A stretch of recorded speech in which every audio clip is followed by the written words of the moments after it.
आज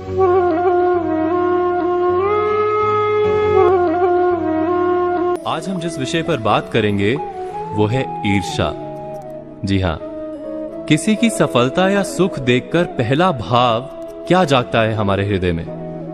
किसी पुरुष को सुंदर पत्नी या किसी स्त्री को सुंदर पति प्राप्त होते हैं, बड़ा वाहन या कोई सम्मान प्राप्त होता है, तब हम अवश्य आनंद तो प्रकट करते हैं। किंतु क्या हृदय नहीं कहता, ये सुख या सफलता अथवा ये वस्तु दूसरे को नहीं मिलती तो हमें सुख होता।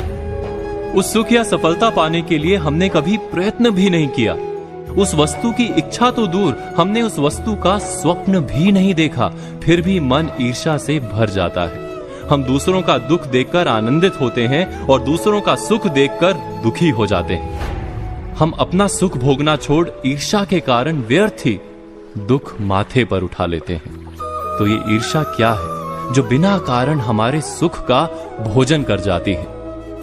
इतना तो हम जान गए कि ईर्ष्या हृदय का गुप्त भाव है। हम लाख समझते हो कि ईर्ष्या उचित नहीं, फिर भी ईर्ष्या जाग जाती है। उसको अंकुश में रखना भी असंभव सा है, क्योंकि निरंतर हृदय में रहती नहीं।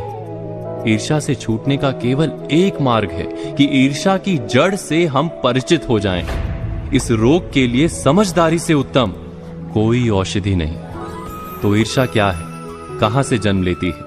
क्या आपने कभी इस पर विचार किया है? हमने आपसे पूछा था कि ईर्ष्या क्या है, कहां से जन्म लेती है? जब किसी को कोई सुख, कोई सफलता या कोई वस्तु प्राप्त हो जाती है तो वास्तव में उसका जीवन बदलता है, समाज में उसका स्तर ऊपर उठता है। वस्तु छोटी सी ही क्यों ना हो, कम से कम लोग उसका अभिनंदन अवश्य करते हैं। कुछ समय के लिए वो निकट के समाज, परिवार या मित्रों की मंडली का केंद्र बनता दिखाई देता है, और ठीक उसी समय समाज, मंडली या परिवार की दृष्टि हम पर नहीं रहती।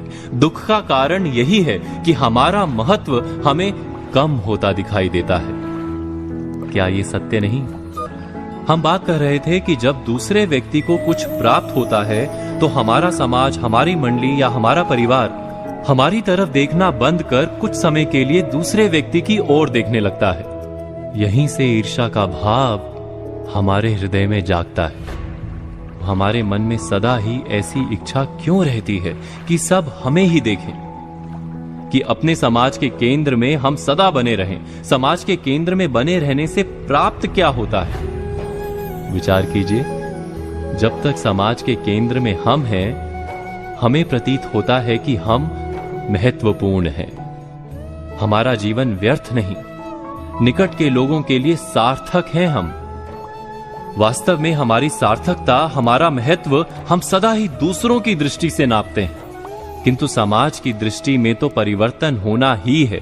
समाज हमारी ओर देखे वो समाज का उपकार है, हमारा अधिकार नहीं। हमारी सार्थकता का प्रमाण जब स्वयं हमारे अपने हृदय से प्राप्त होने लगे, हम अपने जीवन से रस उठाने लगे, अर्थात जब हमारा हृदय आत्मविश्वास से भर जाए, तो ईर्ष्या का भाग अपने आप चला जाता है। ईर्ष्या वास्तव में कुछ भी नहीं, बस हृदय में आत्मविश्वास के ना होने का प्रमाण भर है।